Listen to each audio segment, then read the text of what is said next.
Hello friends, எல்லாரும் எப்படி இருக்கீங்க? நல்லா இருக்கீங்களா? என்ன கையில் வச்சுருக்கேன்னு பார்க்குறீங்களா? Avocado fruit. இந்த ஃப்ரூட் ஒரு கடையில் நான் வாங்கினேன். இந்த ஃப்ரூட் இது வரைக்கும் நான் சாப்பிட்டதும் இல்லை, கட் பண்ணி உள்ளே எப்படி இருக்குன்னு பார்த்ததும் இல்லை. இப்போ ஃபர்ஸ்ட் டைம் நான் இதை கட் பண்ணி பார்க்க போகிறேன். உள்ளே எப்படி இருக்குன்னு பார்க்கலாம் வாங்க. Oh my God. எவ்வளோ பெருசு இருக்கு பாருங்க இந்த சீட்.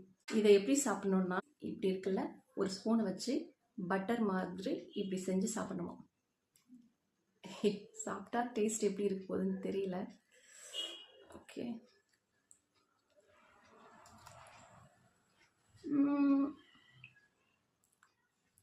இதில் இனிப்பும் இல்லை, உப்பு காரம் எந்த டேஸ்ட்டுமே இல்லைங்க. சப்புன்னு இருக்குது. அஜிச்சோ, நான் இதை எப்படி எப்படியோ இருக்கும் அப்படின்னு ஒரு கற்பனை பண்ணி இதை ஆசாசியாக கட் பண்ணேன்.